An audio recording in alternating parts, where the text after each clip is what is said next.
Price lord, praise lord, praise lord. അനുഗ്രഹിക്കപ്പെട്ട നല്ല ദിവസം. വീണ്ടും കർത്താവിൻ്റെ സന്നിധിയിൽ ദൈവപ്രീതി ലഭിക്കാൻ വേണ്ടി നമുക്ക് ചെയ്യാൻ കഴിയുന്ന കാര്യങ്ങളെന്നുള്ളൊരു ശബ്ദമാണ്. തിരുവചനത്തിനകത്ത് ദൈവപ്രീതി ലഭിച്ച സാധാരണക്കാരെക്കുറിച്ചുള്ള കാര്യങ്ങളാണ് ഈ ദിവസങ്ങൾ നമ്മൾ ചിന്തിക്കുന്നത്. ഇന്നലെ ഞാൻ പ്രത്യേകം നിങ്ങളോട് പറഞ്ഞായിരുന്നു, ഗിദെയോൻ ചെയ്ത ഗൗരവപരമായൊരു കാര്യം നമ്മൾ ചിന്തിക്കുമെന്ന്. ദൈവപ്രീതി ഗിദെയോൻ ലഭിച്ചപ്പോൾ അവൻ ചെയ്ത പ്രധാനപ്പെട്ടൊരു കാര്യം, ഒന്നവന് യാഗപീഠം പണിത് യഹോവ ഷാലോം എന്നുള്ള പേര്. ഇന്നലെ നമ്മളതാ ചിന്തിച്ചത്. രണ്ടാമത് അവൻ ചെയ്ത കാര്യം കേൾക്കണോ? 25-ാമത്തെ വാക്യം, ന്യായാധിപൻ പുസ്തകം 6-ാം അധ്യായം 25-ാം വാക്യം. അന്ന് രാത്രി യഹോവ അവനോട് കൽപ്പിച്ചത്, നിന്റെ അപ്പൻ്റെ ഇളയ കാളയായ 7 വയസ്സുള്ള രണ്ടാമത്തെ കാളയെ കൊണ്ടുവന്ന് നിന്റെ അപ്പനുള്ള ബാലിൻ ബലിപീഠം ഇടിച്ച് അതിനരികെയുള്ള അശേരാ പ്രതിഷ്ഠകളെ വെട്ടിക്കളക.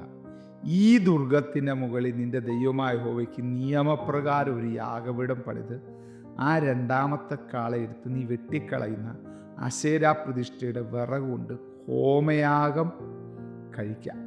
സ്വത്രം. ചില കാര്യമൊക്കെ ഇച്ചിരി കട്ടിയുള്ളതാണ് കേട്ടോ. ദൈവപ്രീതി നിൻ്റെ മേൽ വന്നാൽ ആരും ചെയ്യാത്ത ചില കാര്യങ്ങൾ നീ ചെയ്യും. ആരെ കൊണ്ട് ചെയ്യിക്കാത്ത കാര്യം ദൈവം നിന്നെ കൊണ്ട് ചെയ്യിക്കും.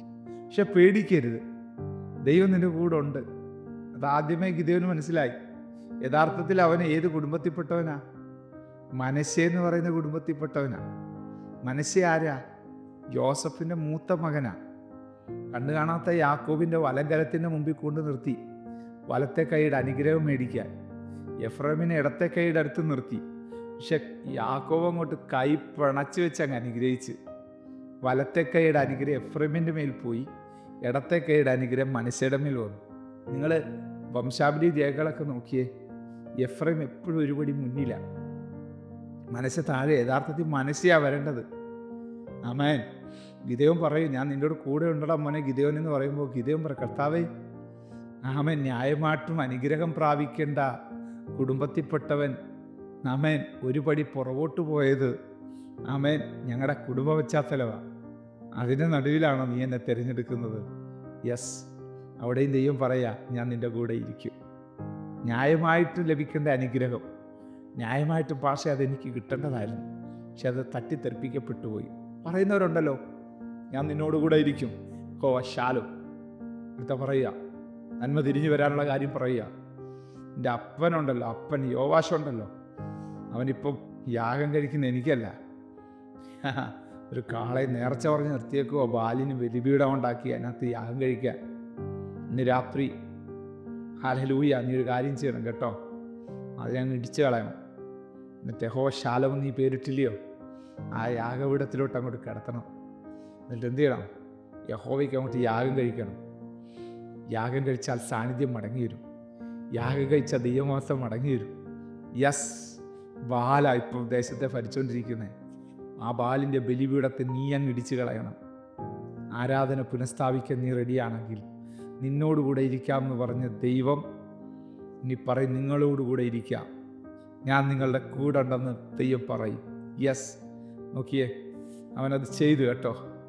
27-ാം വാക്യം നോക്കി. ഗിദെയോൻ തൻ്റെ വേലക്കാരി 10 പേരെ കൂട്ടി യഹോവ തന്നോട് കൽപ്പിച്ചതുപോലെ ചെയ്തു. എന്നാൽ അവൻ തൻ്റെ കുടുംബക്കാരെയും പട്ടണക്കാരെയും പേടിച്ച് പകൽ സമയത്ത് അത് ചെയ്യാതെ രാത്രിയിൽ അത് ചെയ്തു. എന്തോ പ്രിയപ്പെട്ടവരെ, രാത്രിയിൽ അത് ചെയ്തെന്ന്. പക്ഷെ ചെയ്ത് കേട്ടോ. യെസ്. ഹല്ലേലൂയ. ഗിദെയോൻ അത് ചെയ്തപ്പോൾ എന്ത് സംഭവിച്ചെന്നറിയാമോ? ആമേൻ. അവനൊരു പുതിയ പേര് കിട്ടി, യെരുബ്ബാൽ. യെരുബ്ബാൽ. ഹല്ലേലൂയ. 32-ാമത്തെ വാക്യം. അവൻ്റെ ബലിപീഠം ഇടിച്ചു കളഞ്ഞതാ. ബാൽ ഇതിൻ്റെ നേരെ വ്യവഹരിക്കട്ടെ എന്ന് പറഞ്ഞ് അവന് യെരുബ്ബാൽ എന്ന് പേരിട്ടു. ഇവിടെ സംഭവിച്ചൊരു കാര്യമുണ്ട്. ഈ പാരഗ്രാഫ് ഉള്ളിൽ നിങ്ങൾ വായിക്കണം കേട്ടോ. 6-ാം അധ്യായം 25 മുതൽ 32 വരെയുള്ള വാക്യങ്ങൾ വായിക്കുമ്പോൾ ഈ ബാലിൻ്റെ ബലിപീഠം ഇടിച്ചു കളഞ്ഞപ്പോൾ അപ്പൻ്റെ കണ്ണ് ദൈവം ഒന്ന് തുറന്നു. ദൈവം എന്ത് പറഞ്ഞേ? നീ ബാലിൻ്റെ ബലിപീഠം, അപ്പൻ 7 വയസ്സുള്ള കാളെ നേർച്ച പറഞ്ഞ് നിർത്തിയേക്കുക, അടുത്ത ദിവസം അതിന് യാഗം കഴിക്കാൻ. ഇന്ന് രാത്രി നീ ഈ വിഷയത്തിനകത്ത് ഇടപെടാമെങ്കിൽ നിൻ്റെ അപ്പൻ്റെ കണ്ണ് ഞാൻ തുറന്നു തരാം, നിൻ്റെ അപ്പൻ്റെ ബുദ്ധിയെ ഞാൻ തുറന്നു തരാം.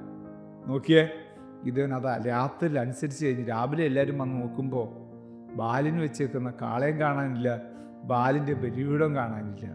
ഉടനെ ചോദിച്ചു, ആരാത്? ഉടനെ അപ്പം പറയുക, എൻ്റെ മോനായി ഗിദെയോനായിരിക്കും. പക്ഷേ നിങ്ങളല്ല അതിന് പ്രതികാരം കൊടുക്കേണ്ടത്, പകരം കൊടുക്കേണ്ടത്. നോക്കിയേ, പട്ടണക്കാർ യോവാശിനോട് 30-ാമത്തെ വാക്യം, നിന്റെ മകനെ പുറത്തു കൊണ്ടുവരിക, അവൻ മരിക്കണം, അവൻ ബാലിൻ്റെ ബലിപീഠം ഇടിച്ച് അതിനകത്ത് ഉണ്ടായിരുന്ന അശേരാ പ്രതിഷ്ഠയെ വെട്ടിക്കളഞ്ഞിരിക്കുന്നു എന്ന് പറഞ്ഞു.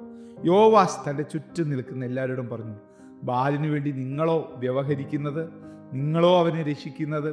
അവന് വേണ്ടി വ്യവഹരിക്കുന്ന ഇന്ന് രാവിലെ തന്നെ മരിക്കണം. അവനൊരു ദൈവമെങ്കിൽ തൻ്റെ ബലിപീഠം ഒരുത്തൻ ഇടിച്ചു കളഞ്ഞതുകൊണ്ട് താൻ തന്നെ ഈ കാര്യം വ്യവഹരിക്കട്ടെ. കണ്ടോ, ഈ അപ്പനാണ് കാളെ നേർച്ച പറഞ്ഞേക്കുന്നത്, ഈ അപ്പനാണ് ബലിപീഠം എല്ലാം ഉണ്ടാക്കിയേക്കുന്നത്. യഥാർത്ഥത്തിൽ ഗിദെയോൻ ഇത് ചെയ്തപ്പം മുന്നിൽ നിൽക്കേണ്ടത് ആരാ? അപ്പനാ. ആഹാ, നീ എൻ്റെ ബാലിൻ്റെ ബലിപീഠം ഇടിച്ചു കളഞ്ഞോടാ, നിന്നെ ഞാൻ ഇപ്പോൾ കാണിക്കാം. നോക്കിയേ, നാട്ടുകാർ വന്നപ്പോൾ യോവാശിൻ്റെ ബുദ്ധി അങ്ങ് തുറന്നു. ബാല് ദൈവമാണെങ്കിൽ അവൻ വ്യവഹരിക്കട്ടെ. നിങ്ങളാണോ അതിനു വേണ്ടി വ്യവഹരിക്കുന്നത്? നിങ്ങളാണോ അവനെ രക്ഷിക്കാൻ നോക്കുന്നത്? അവൻ ദൈവമാണെങ്കിൽ അവനെ തന്നെ രക്ഷിക്കും. കണ്ടോ, കണ്ണു തുറന്നുണ്ടോ? വിശ്വസിക്കാമെങ്കിൽ വിശ്വസിച്ചോ. അഭിഷേകമുള്ളൊരു തലമുറ എഴുന്നേൽക്കുമ്പോൾ ചില പിതാക്കന്മാരുടെ കണ്ണു തുറക്കാൻ, ചില പിതാക്കന്മാരുടെ ആറ്റിറ്റ്യൂഡുകൾ മാറുവാൻ, അത് ഏറ്റവും അനുഗ്രഹമായി തീരാൻ ഇടയായിത്തീരും. ആ ദൈവവരങ്ങൾ ഈ പ്രഭാതത്തിൽ നമുക്ക് ഏൽപ്പിച്ചു കൊടുത്തുകൊണ്ട് പ്രാർത്ഥനയോടെ ആയിരിക്കാം. സ്വർഗീയ പിതാവേ, കേട്ട ദൈവദൂതൻ്റെ മുമ്പിൽ ഒരുമിച്ച് ഞങ്ങളെ സമർപ്പിക്കുന്നു. ഈ സന്ദേശം കേട്ടുകൊണ്ടിരിക്കുന്ന എല്ലാവരുടെയും ജീവിതത്തിനകത്ത് ഇന്നുവരെ കാണാത്ത വലിയ വിടുതലുകളും അനുഗ്രഹങ്ങളും നന്മകളും ഉണ്ടാകട്ടെ. കർത്താവേ, തിരിച്ചറിവുകളെ കൊടുക്കണമേ, മാന്യതകളെ അയക്കണമേ, ദൈവനിയോഗങ്ങളെ കൽപ്പിക്കണമേ, മഹത്വം എടുക്കണം. യേശുവിൻ നാമത്തിൽ തന്നെ ആമേൻ. God bless you. ദൈവം നമ്മെ അനുഗ്രഹിക്കട്ടെ. Praise the Lord. മോർണിംഗ് മന്ന സന്ദേശം ശ്രവിച്ചുകൊണ്ടിരുന്ന എല്ലാ ദൈവമക്കൾക്കും സ്നേഹവന്ദനം. പാസ്റ്റർ ബിനു വട്ടപ്പാറ. ഈ ദൈവവചന സന്ദേശങ്ങൾ തുടർമാനമായി ലഭിക്കുന്നതിനായി 9745600023 എന്ന വാട്സാപ്പ് നമ്പറിൽ ബന്ധപ്പെടാവുന്നതാണ്. നമ്പർ ഒരു പ്രാവശ്യം കൂടി ആവർത്തിക്കുന്നു: 97 45 60 00 23. ദൈവം നമ്മേവരെയും അനുഗ്രഹിക്കട്ടെ. God bless you.